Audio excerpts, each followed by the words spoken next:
fange dann jetzt mal mit dem Nebenjob an, sozusagen. Wir haben seit ein paar Jahren jetzt schon uns mit dem Thema auch beschäftigt, wie man Online-Stellenanzeigen benutzen kann oder das Potenzial von Online-Stellenanzeigen. Und seit 2016 machen wir das schon. Wir hatten schon ein paar Erfahrungen, genau. Und ich würde mal kurz zusammenfassen, was so die wichtigsten Erkenntnisse aus verschiedensten Projekten waren. Ist das Problem der Datenqualität von Online-Stellenanzeigen. Es fing an, damit zu gucken, wie gut deckt man überhaupt den gesamten Stellenmarkt zum Beispiel damit ab. Und in verschiedenen Befragungen gibt es unterschiedliche Angaben zu 41-70% werden Stellenanzeigen über Online-Portale laufen die über Online-Portale. Das heißt, man hat ein Coverage-Problem und was auf jeden Fall bedeutet, Online-Stellenmarkt ist nicht dasselbe wie der gesamte Stellenmarkt. Und das andere ist, was wir an Erkenntnissen hatten, es gibt jede Menge Jobportale in Deutschland, mehr als 1000 auf jeden Fall. Und dazu muss man halt eine Auswahl treffen, was eben wiederum ein zweites Coverage-Problem beinhalten kann. Das nächste eben Problem der Dubletten, was hier ja schon mehrfach angedeutet wurde. Und bei den Online-Stellenanzeigen haben wir häufig zu wenig strukturierte Merkmale. Das heißt, wir wollen ja eigentlich wissen, für die Output-Analyse, was Fragen auch zu beantworten, was, wann, wo, wer. Also was für eine Stellenanzeige ist es, wann soll sie besetzt werden, wo, an welchem Ort und wer ist der Arbeitgeber. Und eben zusätzlich eigentlich, wie viele Stellenanzeigen wie viele Stellen pro Anzeige denn zur Verfügung stehen, was in der Regel nicht zur Verfügung steht als Merkmal. Bei dem BA-Jobportal hatten wir in früheren Jahren mal eine Untersuchung gemacht, da waren es durchschnittlich 1,6 Stellen je Anzeige.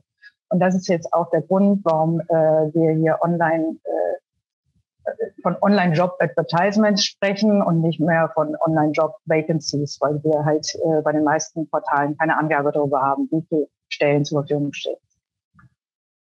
Ja, was hatten wir? Wir haben selber eben keine Daten erhoben, sondern wir hatten im Rahmen von EU-Projekten Zugang zu externen Daten, nämlich hier vom Europäischen Zentrum für die Förderung der Berufsbildung, CETEFOP. Unten in Blau steht dann auch, wo der Name herkommt, auf Französisch, würde ich jetzt nicht sagen. Da hatten wir die Möglichkeit, eben diese Daten mit zu benutzen und haben eine Datenbereitstellung bekommen. Die Daten von CETEFOP, die über eine externe erheben lassen, die werden täglich erhoben und wir bekommen sie aber zur Verfügung gestellt, nur mit einem Timelag von 3 Monaten. Und Probleme haben bisher keine Bereitstellung des gesamten Textes der Stellenanzeige. So, wir wollten eben Online-Jobportale nutzen, insbesondere für die Abbildung der wirtschaftlichen Entwicklung, also die Arbeitsmarktentwicklung und das möglichst in Echtzeit, in Anführungsstrichen, hat sich gezeigt, gerade durch Corona, wie der Druck gewachsen ist, dass man doch hochfrequente und hochaktuelle Daten bereitstellt.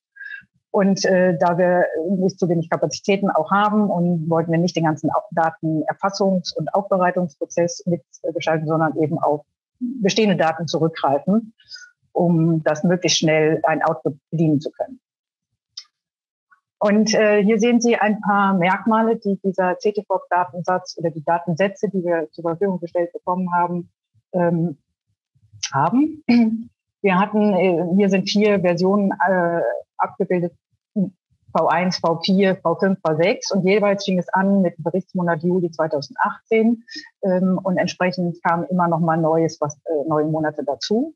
Aber die rückwirkenden Monate wurden verändert und hier würde ich den Fokus noch mal auf die rechte Spalte, auch die rechten 3 Spalten sogar nehmen. Wir hatten Informationen, dass insgesamt 159 Jobportale zur Verfügung stünden oder gescraped werden.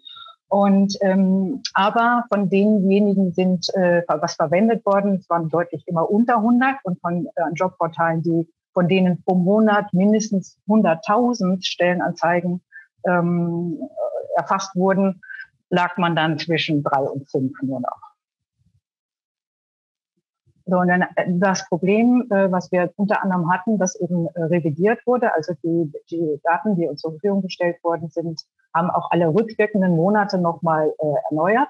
Und hier sieht man, wenn Sie das Rote betrachten, zum Beispiel für den Berichtsmonat Januar 2019, hatten wir in dem ersten Datensatz Anzeigen, 2,2 Millionen Stellenanzeigen. In der nachfolgenden Datenlieferung für denselben Monat waren dann plötzlich 6,7 oder knapp 6,8 Millionen Stellenanzeigen enthalten. Und im letzten Datensatz waren es dann knapp 4,8 Millionen.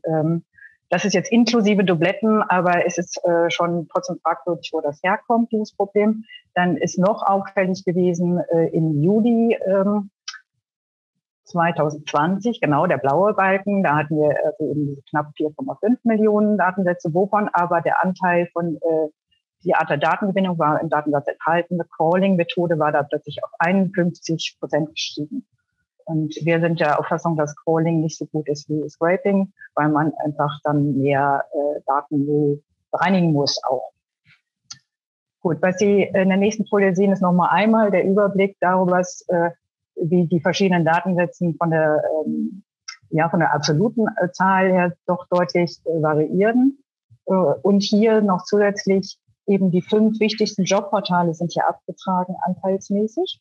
Und da haben wir Azuna, Arbeitsagentur, Jobbörse mit Ö, es gibt auch eine mit OE, Xing und Stepstone gewählt. Die Auswahl dieser 5 kam zustande, weil wir auch ein externes Assessment von Jobportalen gemacht haben, wie zum Beispiel mit Befragungen von Deutschlands beste Jobportale oder Crosswater Job Guide, die ein Ranking von Jobportalen gemacht haben und natürlich auch geguckt, ob diese Datensätze auch in dem CTPOP-Datensatz diese Jobbörsen ausreichend enthalten sind. Waren sie, aber die Verteilung über den Zeitverlauf ist halt auch sehr volatil, genau was eben ungünstig ist, sag ich mal. Und wir wollten auch gerne Jobportale haben, die möglichst eben keine Jobsuchmaschinen mit drin sind, weil eben das Dublettenproblem dann deutlich höher ist. Und daher kam diese Auswahl zustande. Was wir jetzt schon eben zusammenfassend sagen konnten, Datenqualitätsmenge von diesen CTPOP-Daten, die uns da zur Verfügung standen. Das erste Problem war, dass wir ein Timelag von 3 Monaten haben und wir gerade eben diese Echtzeit-Abbildung des Arbeitsmarktes dann eben doch nur sehr zeitverzögert bekommen. Dann aber die Datenqualität selber. Die Revisionen sind unerklärlich und ließen sich auch bis dato nicht aufklären, wo es herkommt. Die Auswahl der Jobportale waren wir nicht so ganz glücklich mit. Und die Art der Datengewinnung ist halt auch ein großes Qualitätsmerkmal. Ich denke, eben Scraping ist besser als Scrolling. Und Jobportale, die eben keine Suchmaschinen sind, sondern nur reine Jobportale wie Stepstone, die haben weniger Dubletten drin. Also da kann man auch ein bisschen bei der Auswahl schon was machen. Wir haben eben dann aus dem Datensatz nur 5 Jobportale verwendet, um damit einen Indikator zu bilden. Wir wollten ja auch eine Veröffentlichung machen. Wir haben weiterhin trotzdem eine hohe monatliche Volatilität gehabt. Mit den 5 Jobportalen konnte man die verringern. Und wir haben eben dann eine Hilfslösung gemacht, um überhaupt was zu veröffentlichen. Wir haben erstmal so Pseudostocks berechnet, da will ich jetzt gar nicht drauf eingehen. Aber wir haben einen Index für uns genommen, eben anstatt von Absolutzahlen als Indikator für Online-Stellenzahlen.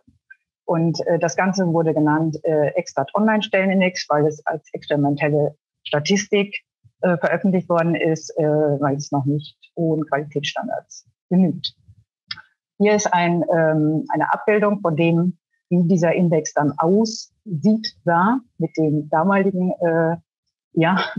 Datenstand, den wir hatten. Das ist die rote Linie und wir sehen, dass dieser Index ist normiert auf den 1.2., also 1. Februar 2020 und die Reihe ist doch ziemlich volatil. Wir haben hier zusätzlich integriert Angaben von Indeed und von Textkernel, die sind aus Grafiken aus dem Internet ausgelesen und haben die da jetzt mit drüber gelegt, um einen Vergleich zu haben, was andere veröffentlicht haben. Und da kann man eben sehen, die Entwicklung zwischen Februar 2020 und Mai 2020 ist jetzt zum Beispiel wegen Corona, Corona-Effekt wollten ja alle wissen. Da hatte Indeed ein ungefähr 18-prozentigen Rückgang der Index gezeigt, Textkernel von 29%. Und unser berechneter Online-Stellenindex hätte mit diesen CTFOP-Daten hätte einen Rückgang eben zeigt einen Rückgang von 56%.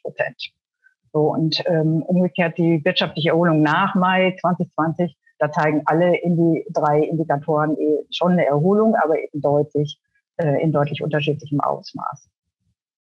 Ja, das heißt eben dieser Extat Online-Stellenindex mit den CTFOP-Daten hat eine sehr hohe Qualität. Dann komme ich jetzt einfach mal schon zum Fazit. Muss ich auch schneller reden? Nee, die Voraussetzungen für die Urteile mit Datenqualität jetzt hier, da wir nicht selber produziert haben, die Daten, es muss schon sein, dass wir einen Einblick kriegen, auch in den Datengewinnungsprozess und einen Datenaufbereitungsprozess und möglicherweise auch einen Einfluss auf den Produktionsprozess haben oder zumindest nachsteuern können oder dass wir eben unsere Anforderungen mit liefern können. Das ist Data Sharing ist dann eben schon von Vorteil einerseits, weil man Kapazitäten einsparen kann. Aber wenn man das nicht hat, eben diesen Einblick, dann ist die Auswertung auch nicht so wirklich möglich. Also Minimum an Transparenz der Blackbox, wie die Datenproduktion verläuft, müssen wir als Datennutzer schon haben. Die Metadaten sind wichtig, auch die URL der Quelle ist ganz wichtig, welche Art der Datengewinnung, APIs, Scraping oder Crawling. Und eben die Strukturmerkmale und möglichst auch Volltext, was wir jetzt nicht hatten. Ja, der Austausch muss stattfinden, technisch-methodisch zwischen Datennutzer und Datenproduzent. Und zur Beurteilung der Datenqualität, wir sagen, dass so eine Struktur- und Output-Analyse von Online-Stellenanzeigen ja schon eben sehr schnell auch Qualitätsmängel und Coverage-Probleme aufzeigen kann. Struktur des Datensatzes, die Anzahl verwendeter Quellen, wie viele Variablen, wie viele Missings sind drin über den Zeitverlauf und den Vergleich der Ergebnisse mit anderen Quellen, CTFOP hier war versus Textkernel oder Indeed. Und in einem nächsten Schritt würde ich dann erst den Vergleich oder Matching mit anderen Datenquellen wie das IAB, Stellenerhebung, Unternehmensregister oder Labor Force Survey machen. Gut, dann bin ich jetzt schnell geredet schon doch endlich durch. Nein, hier können Sie nochmal nachlesen, detailliert in dem Vista-Beitrag oder was wir zum Extat Online-Stellenindex auf der Webseite haben. Vielen Dank.